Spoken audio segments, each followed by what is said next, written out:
안녕하세요. 어쩌다 나동무입니다. 오늘은 24년 6월 5일입니다. 인공수분한 지 61일차 되는 날입니다. 아침 온도 한번 측정해 보도록 하겠습니다. 최고 온도 32.5도, 최저 온도 13.9도입니다. 자, 여기는 제이열이고요. 원래대로 하면 여기는 61일차가 되죠. 인공수분한 지. 왜냐면 여기는 하루가 늦으니까. 자, I열 위쪽이 4월 5일, 그 다음에 여기가 4월 6일, 4월 7일 이렇게 되거든요. 그래서 60일이지만 그냥 통틀어서 그냥 4월 5일로 한 걸로 해서 지난번에 한번 영상에서 말씀드린 것 같아요. 그러니까 그렇게 봐주시면 되고, 그래서 오늘 61일차 되겠습니다. 자, 오늘은 수분 측정을 한번 해보려고 합니다. 그러니까 아버지께서 물을 줘야 되는 거 아니냐 이야기를 하세요. 그래서 물을 저는 안 줘도 된다. 그러면 이제 증거를 대야 되죠. 그래서 이제 증거를 수집하려고 나왔는데 750평은 아버지께서 무슨 물을 주셨어요. 보시면 바닥에 흥건하죠? 스프링클러로 물을 줬기 때문에 물 준 자리는 이렇게 태가 납니다. 그럼 저는 이제 여기 어떻게 측정을 할 거냐면, 나무 밑에 물이 안 간 곳에 한번 찔러서 그러면 물이 있는지 없는지 알 수가 있겠죠. 자, 일단은 저희 1000평부터 한번 확인을 해 볼게요. 자, 오늘의 측정 도구는 제가 가지고 다니던 요걸로 계속 측정을 했었죠. 수분하고 pH하고 이렇게 측정을 할 수 있는 도구입니다. 요 도구는 정확성은 떨어질지 몰라요. 하지만 있고 없고 어느 정도 되는지에 대한 부분 정도는 알 수 있다, 이렇게 볼 수 있을 것 같아요. 자, 한번 해볼게요. 약간 위쪽에서, 일단은 저 위로 올라갈 수는 없으니까 그냥 H열 쪽에서 한번 측정해 보겠습니다. 측정은 어디서 하냐면 나무 밑에 측정을 해볼게요. 대충 요런 자리에다가 한번 해볼까요? 찔러 보겠습니다.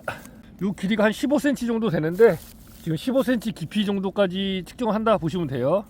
일단 수분, 자, 거의 100%죠. 끝까지 다 갔습니다. 수분.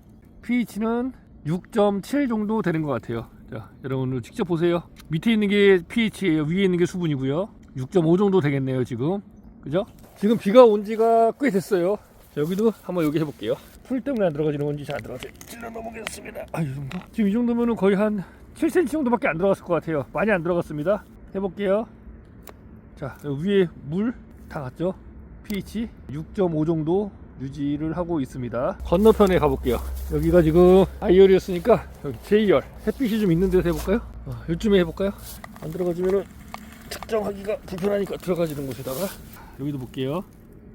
자, 물 100%죠, 거의. pH는 여긴 조금 높네요. 6.7, 6 정도 될 것 같아요. 저쪽 아래쪽, 여기는 이제 저희 750평 쪽이거든요. 가능한 물 안 젖은데, 여기는 지금 축축하게 물이 젖었어요. 여기는 좀 안 젖었거든요. 안 젖은 쪽에 한번 측정해 볼게요. 잘 들어가네, 여기. 자, 수분 100%죠? pH 6.5 정도 나오고 있습니다. 물을 한 30분 정도 주셨다고 하더라고요. 그리고 젖은 부분이 지금 이런 부분이 젖었고, 여기는 지금 말랐죠. 이 부분은 물기가 없잖아요. 지금 이렇게 보면 여기 물기가 있죠. 여기는 지금 물기가 없어요. 바삭바삭해요. 물기가 없는 쪽에서 재보겠습니다. 그래야 물 줘서 수분이 올라간 거 아니냐, 이런 얘기를 하실 수가 있기 때문에. 자, 여기도 물이 거의 한 80, 90% 가지고 있고요.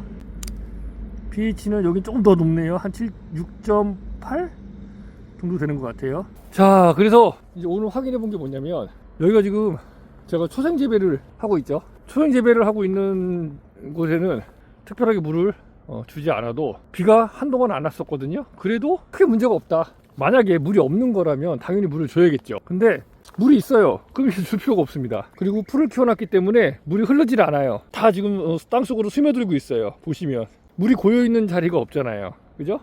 예전 토양 같았으면 여기가 물이 고여 있었을 거예요. 흘러 내려가거나. 풀이 있으니까 그 풀이 내리잡고 있는 그 뿌리 그쪽으로 물이 스며 들어가는 거죠. 그러니까 땅속에 수분 보유력이라고 해야 되나요? 그거를 이제 증가시키는, 그래서 가뭄이 오더라도 안 타게 되는 그러한 역할을 하는 게 아닌가 하는 생각이 듭니다. 초생 재배를 하고 있는 재배지니까 풀이 자라게 되면 그 사이로 공극이 생기게 되고 뿌리가 내려가게 되니까 그 공극을 통해서 물이 들어가는 거기 때문에 아무래도 풀을 안 키운 것보다는 키우는 게 더 이제 효과가 있다, 더 좋은 점이 많이 있다라고 생각을 하는 거죠. 물론 충이나 이런 게 발생될 수가 있다고 하지만 그거는 저희가 방제를 하면서 토양을 조금씩 좋게 해주는 역할을 하는 거기 때문에 저는 더 이게 이득이라고 생각을 합니다. 제초제를 뿌려서 풀이 없으면 거긴 다 메말라 있고 딱딱해져 있어요. 거기는 절대 물이 안 들어갑니다. 그냥 물 다 흘러버려요. 그리고 너무 많이 오게 되면 거기 진흙벌이 됩니다. 그래서 결국에는 거기 또 안 들어가요, 물이. 근데 이렇게 풀을 키우게 되면 그 사이사이에 공국이 생겨서 물이 들어가기 때문에 가뭄을 안 탈 수가 있다. 이렇게 말씀드릴 수 있을 것 같아요. 이번 영상도 유익했다면 구독, 좋아요, 알림 설정 부탁드리겠습니다. 여러분들께서도 한번 이런 거 얼마 안 하거든요. 이거 한 10,000원 정도 할 거예요, 아마. 뭐 7,000원, 8,000원, 만원? 이걸로 정확도를 노릴 수는 없습니다. 하지만 있다 없다 정도 확인해 볼 수 있다. 이렇게 말씀드릴 수 있을 것 같아요. 어쩌다 나는 것입니다. 감사합니다. 그러니까 이게 저는 그렇게 생각해요. 산속에 가면은 나무들 막 풀 엄청 많잖아요. 나무나 이런 것들. 그럼 그런 애들은 누가 뭐 물을 주나요? 관수를 누가 해줍니까? 아무도 안 해주죠. 아침에 내리는 이슬 또 그리고 비가 한번 오게 되면 다 그 땅으로 흡수가 돼서 그걸 가지고 계속해서 나무와 풀과 이런 것들이 생명을 전 유지한다고 생각을 하거든요. 3년 전인가? 4년 전인가 그때 막 가물었을 때 있어요. 그때 막 우리 농사 짓는 분들은 막 물이 없어가지고 다 말라 비틀어 죽고 막 농작물이. 근데 산에 있는 나무나 이런 것들은 그런 게 없어요. 엄청 푸르르고 가뭄이 무슨 얘기냐 라는 듯이 그렇게 풀도 잘 자라고 살아가고 있잖아요. 그죠? 누가 물 한 방울 안 줘도 우리가 이렇게 만든 거죠. 그 부분을 한번 생각해 보시면 어떨까 합니다. 자, 여기까지 할게요.